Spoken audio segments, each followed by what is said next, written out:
इसमें भी उन्होंने सभी वर्गों को भ्रमित करने का काम किया। कहीं जातियों में इस तरह से जाति में आपस में लड़ाने का काम किया गया। मेरठ के सम्मानित नागरिकों ने फिर से हमें मेरठ की सेवा करने का अवसर दिया। मेरठ में बीजेपी ने जीत हासिल करने के बाद इस वक्त हमारे साथ हैं ऊर्जा मंत्री सोमेंद्र तोमर। बात करेंगे किस तरह से जीत हासिल की। और मेरठ सीट की अगर बात की जाए तो चौथी बार अब की बार इतिहास रचा गया। 2009 हो, 14 हो या फिर 19 चुनाव हो, 19 के बाद 24 में भी भारतीय जनता पार्टी ने जीत हासिल की है। लेकिन उसी के साथ अगर बात की जाए, विपक्ष का खाता यहाँ पर नहीं खुलता हुआ नजर आया है।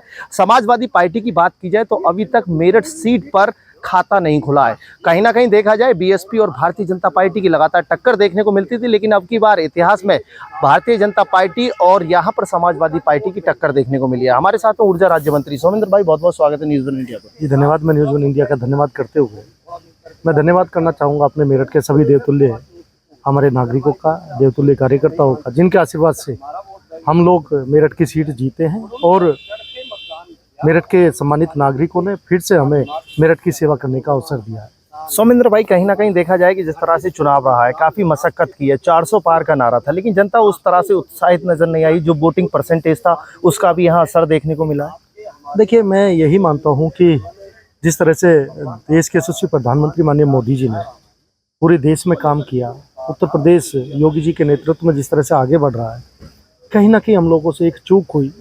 जिस तरह का भ्रम और षड्यंत्र विपक्ष के द्वारा किया गया, चाहे वो संविधान के बारे में उन्हें गलतफहमियां उन्होंने पैदा की, हम सही तरह से उसे क्लियर नहीं कर पाए। ये एक बड़ा नुकसान हम लोगों को पूरे देश के अंदर देखने को मिला।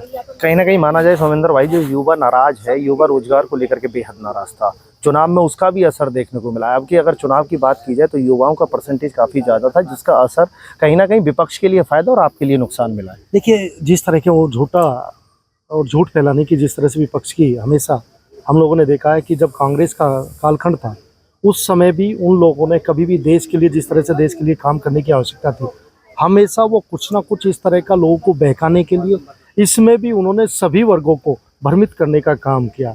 चाहे अग्निवीर योजना हो, चाहे युवाओं के लिए हम बात करें तो युवाओं के लिए जितना काम हुआ है, आप देखिए स्टार्टअप से लेकर हम स्किल इंडिया से लेकर वो सारे काम धरातल पर आपको दिखाई दे रहे हैं। लेकिन वो भ्रम हम दूर नहीं कर पाए। ये हमारा कहीं ना कहीं असफलता रही है और हम लोग इसकी समीक्षा करेंगे। पहले और दूसरे चरण में अखिलेश यादव की यहाँ पर रैली थी। पहले चरण के बाद अखिलेश ने कहा था पश्चिम उत्तर प्रदेश में कहीं ना कहीं भारतीय जनता पार्टी का सफाया होता जा रहा है, लेकिन उसके बावजूद भी आपकी तरफ से मेहनत की गई, लेकिन उन बिंदुओं पर क्या ध्यान दिया गया जिसकी वजह से ये दिन देखने को मिला है? कहीं ना कहीं माना जाए कि जिस तरह से यूपी में जो हाल देखने को मिला। देखिए, यूपी के कुछ इस तरह के समीकरण रहे हैं।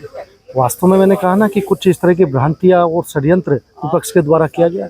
कहीं जातियों में इस तरह से जाति में आपस में लड़ाने का काम किया गया और ये हम लोग सही तरह से जो क्लियर करना चाहिए था वो नहीं कर पाए। इसी कारण हम लोग जो उत्तर प्रदेश में परिणाम की उम्मीद करें तो वो परिणाम नहीं आ पाया। भारतीय जनता पार्टी कहती है कि हम धरातल पर काम करते हैं। आने वाले चुनाव के लिए किस तरह से आप तैयार होने के लिए इस वक्त तैयार हैं? अगले चुनाव को किस निगाह से देख रहे हैं? देखिए, भारतीय जनता पार्टी का कार्यकर्ता हमेशा लोगों के बीच में रहकर, आप भी लगातार देखते हैं कि हमारा हर कार्यकर्ता लोगों के बीच में रहकर काम करता है। लेकिन हम लोग समीक्षा करेंगे और उस समीक्षा के आधार पर और अच्छे से मेरठ के लिए काम हो, इसका प्रयास हम लोग करेंगे। उत्तर प्रदेश के प्रदर्शन को लेकर के जिस तरह से उत्तर प्रदेश में देखने को मिला है कि चुनाव में भारतीय जनता पार्टी को बड़ा नुकसान मिला, अब ऊर्जा राज्य मंत्री का कहना है कि सभी पर समीक्षा की जाएगी और उसके बाद उन सभी खामियों पर ध्यान दिया जाएगा। मेरठ से अतुल शर्मा की रिपोर्ट, न्यूज़ वन इंडिया।